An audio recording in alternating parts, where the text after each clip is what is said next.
All right, here we are live. Hello, everybody, and welcome. My name is Alun Jones, and I'm joined with the fabulous and awesome Phillips. And highly awesome is correct. True story. And we're also joined by Maureen Friesen? Yes. Friesen. Yes. Andrew Rigg. And what we want... Hello, sorry, I'll let you speak. What we're really wanting to do is just have a brief discussion to talk to people about the call that's coming up in a couple of weeks, which is about being kind to your genitals. Your genitals, best friend or shameful secret. And I think for many people, talking about anything that's kind of the unmentionables, unspeakables, downstairs department, whatever you want to call it, people just don't like to talk about it. And I get just how much stress that creates in people's bodies in terms of not just ignoring it and not acknowledging what contribution they can be. But also, I see these programs sometimes about, embarrassing illnesses, and you get these guys who are terrified of talking about penis in front of people, and they won't go to the doctor when there's something wrong with it. And what kind of amazes me is that they're terrified of going to see the doctor, but then they put it on television where there's millions of people there.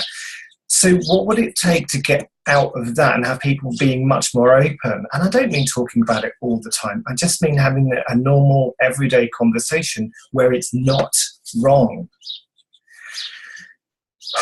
That's kind of where I'm at for opening. And I just get what a contribution this call can be for people just to have more ease. Liam, what are your thoughts, mate?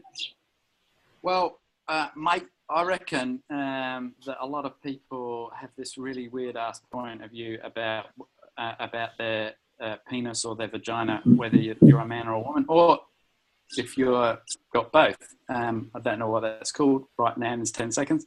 Isn't it hermaphrodite? Hermaphrodite, yeah. And it's like I've seen some shocking things where people want to change their gender, and it's not really their point of view, but they bought in a point of view, and the way that we treat our genitals is really not very kind. I talked to Gary Douglas, the founder of Access, about, oh my God, I'm going to say the M word, masturbation, at the last 7-day event. And I've known how to do it with kindness and caring, and yet for years and years and years, I hadn't. It was always, I had bought the point of view that, you have to do it quickly and you have to do it out of sight, and you can't spend time doing it. And how much I had actually not. It was only recently, the last 2 or 3 weeks, where it's gone, oh my God, you can actually have fun with that area without making it a wrongness. And it can be a huge contribution to your life if you drop that judgment around it. And I guess for me, that's what this call is about, is that you can play with this area, you can play with your entire body, and it can be such a huge contribution to you and to everybody around you, because you can be a space that nobody else can be with this sort of thing. Mm-hmm. So, Maureen, from a woman's point of view, what's your awareness of where women tend to be, and do they judge? Do they not judge? How does that kind of work? Absolutely, we judge our genitals, our breasts, our vaginas. We're always in constant comparison to each other. It's just not the male form comparing their penises. We're looking at each other's breasts, and as we get older, what are the shape and form that they're taking? And I almost find that as we get older, we hide more, whereas when we're younger, we want to show it off. Right? Look what we have. And it's like, where did we lose that? And what would it take to have it back? It's like, at what age do we start making being naked kind of a wrongness? I remember for me, there was I remember my sister and I used to have baths together, and as a young, I guess, kind of 7 or 8 year old, I would get an erection sometimes, and nothing was ever said about it. It was perfectly comfortable until my sister once said to me, "That means you want to have sex with a woman." Now, at that age, that scared the pants off me because, well, I already knew that I wasn't interested in women, so I was like, oh. Okay, so, and then I went and asked my mum, and she said, "No, don't be stupid, it doesn't mean that at all." So I got really confused, and I had this whole thing around, oh, well, it must be mad and wrong because I don't want to do this. And so, for me, I kind of hung around that hiding it for such a long time. And how many other people deal with such similar things? And, for women and for men, it's like, to what age do we start making it a wrongness to be naked? It's almost immediate. I remember as early as 4 exploring my body and my mom catching me and telling me it was bad and wrong. And I remember thinking, how is this bad and wrong to feel this good? Right? Mm-hmm.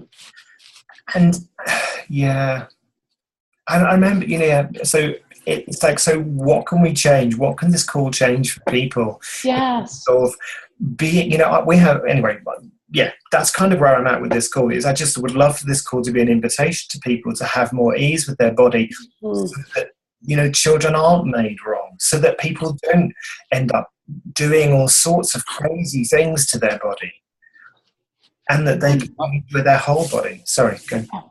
And loving their body. Loving their body, exactly. Yeah. I had the privilege to actually facilitate somebody who had a baby, and she had, after the baby,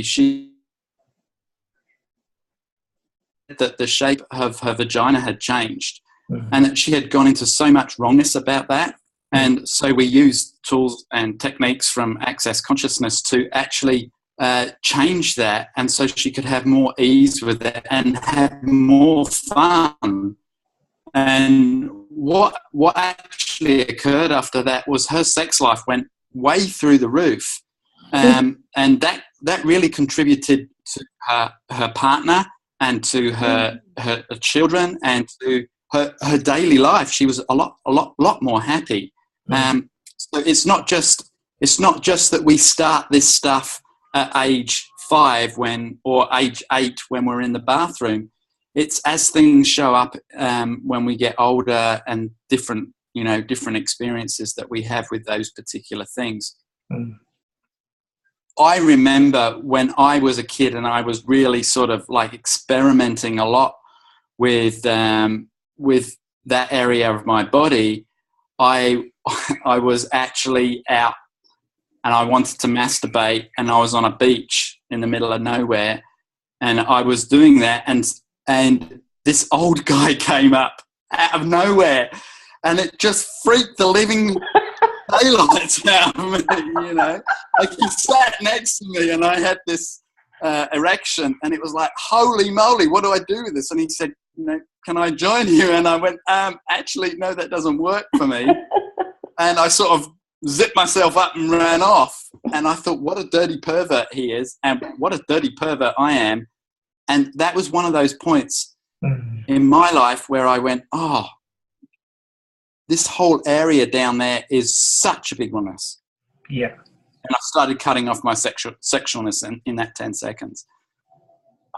How many people have done that sort of thing or done something where maybe they've been touched there which wasn't appropriate, and come to some sort of conclusion that, whoa, let's stay away from that. Yeah. Andrew, from your point of view, what, where are you at with this whole thing, and what would you like to get out of this call, and what invitation would you like this call to be for people? Well, the first thing that comes to mind was what you said when we started this call, this recording, was, what can't we actually talk about these parts of our bodies like the rest of our body? We're quite happy to talk about our hair or our eyes or our beards or whatever it is, but those things are commonly seen. These things down here are not seen. They're only seen by a select few number of people, and that in my mind creates this whole sort of hidden, I suppose, agenda about what the genitals are, what they mean, and all sorts of other things. Plus, for me, this call, I would like to actually get this whole sense of like everything that we've locked into that area to start to be released, to create the whole sort of sense of ease about it. Not only just with talking about it, but more so just that there's far less judgment with it. How can I say, easy? There's a lot more ease with it. Mm. Absolutely, I get where you're coming from, and it is just that ease of not kind of resisting and reacting to receiving or having any kind of judgment of any part of our body.